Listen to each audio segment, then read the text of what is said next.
section 3.3 is technically where your book introduces the unit circle. So we're going to treat today, we're going to go back and we're going to act like you've never seen it before. We're going to go through it from beginning to end because some of you still have a lot to memorize with regard to it. And some of you I don't think understand really what its purpose is. So that's what we're going to start with. What's the purpose of the unit circle? Does anybody know? Quick references. Easy way. An easy way to have some references for What's it called? Code function. Whatever the 90 functions and angles. the quadrantals. Yeah. And the functions that, and the angles that have reference angles of 30, 45, and 60, right? That's its job. Okay, so it's a way for you to do that from memory so that you can give those answers when you evaluate the trig functions as exact values, not as decimal values. In other words, anything on the unit circle you should be able to do without a calculator. Does that make sense? All right, so let's go back kind of from the beginning. When we talk about circular functions, we're talking about rotations that land you, at the radius of that circle all the way around. So for the unit circle, we call it that because it has a radius of 1 unit. And that radius, that 1, acts as the R value for any trig function for any point that lands on that circle. So the trig functions of angle, theta, and radians found by choosing a point x, y that is actually on the circle can be rewritten as functions of the arc length s, which is a real number. Now, I'm not wild about this. For some reason, in this section only, your book changes the angle from theta to s. Now, I would prefer to change the angle to x if we're going to change it to something else. But I guess because you're looking at an ordered pair, x and y, and with an angle, they don't want it to both be x. But I would have chosen something else. But they use little s to remind you that it traces you out to the arc length because it has to do with the arc length of that circle and all of those things. They just chose it though, so don't let the s bother you during this particular lesson. You can treat it like a theta.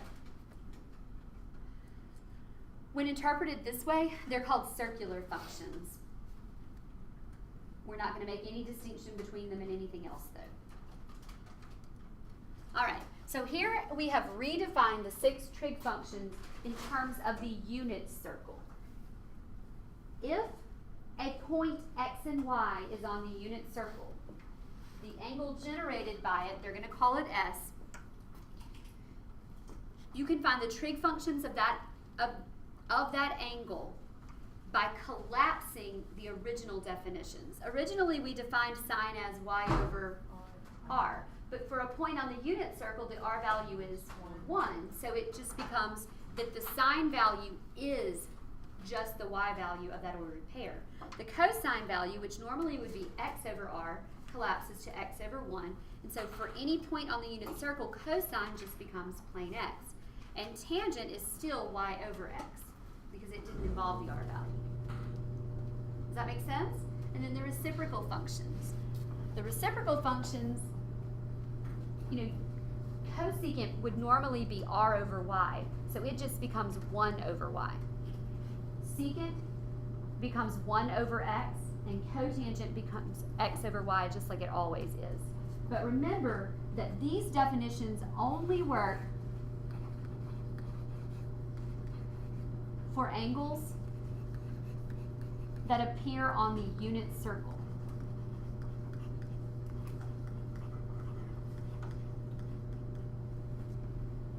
So if the angle doesn't have a reference angle that is on the unit circle, then you can't use these definitions. It only works if it's on the unit circle. So we'll pause for a second and see if you need to take any more notes. Okay, so those are your 6 definitions, and what you use them for is when you look at the unit circle and you're trying to find a trig function for one of the angles on the unit circle. Okay, and someone asked again about the s, and that's just acting as your what?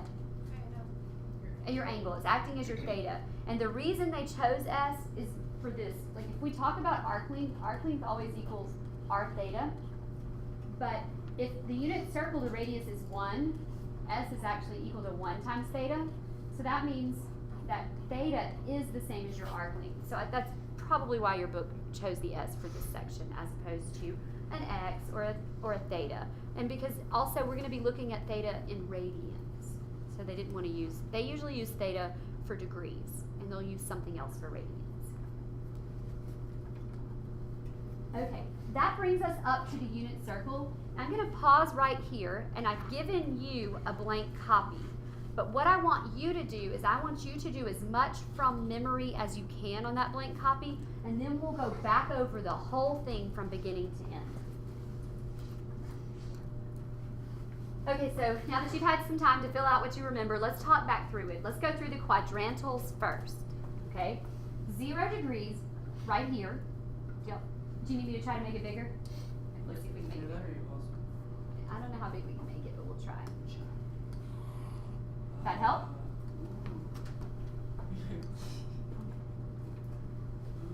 Okay. So, 0 degrees is the same as how many radians? 0, right? So that's why we put 0 here, 0 radians, and the coordinating point is 1, 0. 90 degrees is how many radians? Pi over 2. So we have 90 degrees, pi over 2, and it's the point 0, 1. Because you start at 0, you don't go anywhere on the x-axis, and you go up 1 unit to hit that point that's on the unit circle. 180 degrees is the same as pi radians, and it coordinates with the point -1, 0. 270 degrees is the same as 1½ pi, which we always write as 3 pi over 2 radians, and it coordinates with the point 0, -1. Then finally we're back around to 360 degrees, which is the same as 2 pi in radians, and it has the same ordered pair as the zeros do. Any questions about your quadrantals? No? Okay, so what's the cosine value of pi? Like if I ask you to find cosine of pi, what is it? It's y over r. For which point? Where's pi, you guys? 180. 180, okay. So cosine of pi is the same point as 180 degrees. So which one of those values is the cosine? -1. So the cosine of pi is -1. You don't need to just memorize it. You have to know how to use it. What if I asked you to find the sine value of 3 pi over 2? Go to 270. That's the same as 270, so it's the point 0, -1. And the sine value is y over r, so it's -1 over 1, Yeah. so -1. Make sense? Okay. All right, now let's talk about your 30, 45, and 60 degree points. 30 degrees is the same as pi over 6 radians, 45 degrees is the same as pi over 4 radians, and 60 degrees is the same as pi over 3 radians. And remember that we have to have the ordered pairs memorized that go with them. So we have those coordinating points from the unit circle. So for 60 degrees, we have a cosine of 1/2 and the square root of 3 over 2. That's the same for pi over 3. For 45 degrees, which is the same as pi over 4, we have the ordered pair square root of 2 over 2, square root of 2 over 2. So this is your cosine, this is your sine. Cosine, sine. And this one is pi over 6, square root of 3 over 2, 1/2. I also recommend that just at least for those 3, that you memorize the tangents that go with them, instead of always having to stack y over x. So what did we say the tangent for 60 degrees or pi over 3 was? Square root of 3. Now if you forgot that, you could go off to the side, square root of 3 over 2, and divide by 1/2, which means you flip it and multiply by 2 over 1, and you could see it. But the more you know, the faster you're going to be and the more confident you're going to be. So the less you have to go looking for those tangents, the better. So that's where the square root of 3 comes from. What's the tangent of pi over 4? 1. What's the tangent of pi over 6? Does anybody remember that one? Square root of 3 over 3. Square root of 3 over 3, yeah. Okay, so that takes care of 30, 45, and 60. Now remember that in every quadrant, there is a point that has a 30-degree reference angle, a 45-degree reference angle, and a 60-degree reference angle. So those points in degrees for quadrant 2 are 150, 135, and 120. This has a reference angle of 30, 45, and 60. Notice that when you convert them to radians, that the 30 degree is still something pi over 6, the 45 is something pi over 4, and the 60 degree reference angle is something pi over 3. What's true for all the top radians here? The tops is one less, hold on, let me get my subject verbs here.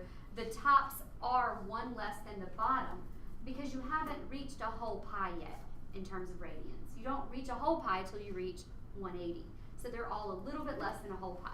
So that's 5 pi over 6, 3 pi over 4, 2 pi over 3. They have the exact same ordered pairs as these guys, except that the x values are negative, right? Yeah? Okay, so the tangent here would also be positive or negative? Negative. So that's negative square root of 3, negative 1, negative square root of 3 over 3. But the ordered pairs are the same. For 30 degrees or anything pi over 6, it's always going to be square root of 3 over 2 comma 1/2, but we have to adjust the signs depending on the quadrant we're in. Any questions about quadrant 2? All right, let's talk down through quadrant 3. Quadrant 3, if I have a 30 degree reference angle, I'm at 210, and my radian measure would be 7 pi over 6. In this quadrant, notice that all the tops are one more than the bottom, right? One more than the bottom. Here's my 45 degree point, so it's 5 pi over 4, and this is my 60 degree point, so it's 4 pi over 3. And here, both the x and y's are negative for your ordered pairs, which means the cosine's negative and the sine's negative for all of those. And we'll put the tangents on as well. For 30 degrees, we have square root of 3 over 3. For 45 degrees, we have 1. And for the 60 degrees, or the something pi is over 3, it will always be square root of 3. And in that quadrant, tangent is positive. We memorized that using the ASTC. Right? However, you can just look and you know that tangent is the y over the x, and so a negative over a negative is a positive. So if you get stuck. That finally brings us to quadrant 4. The 3 points there are 330 degrees, which coordinates with 11 pi over 6 radians, and the ordered pair square root of 3 over 2, negative 1/2. Because in this quadrant, x's are positive, but y's are negative. The 45 degree point is 350 degrees and 7 pi over 4. And the 300 degree point is 5 pi over 3 in radians. And that's your 60 degree reference angle. That's why it's over a 3. Does that make sense? Sure? How about the tangents for these? What would this one be? Is it square root of 3 or square root of 3 over 3? Square root of 3 over 3, and it is negative in quadrant 4. This one's negative 1, and this one is negative square root of 3.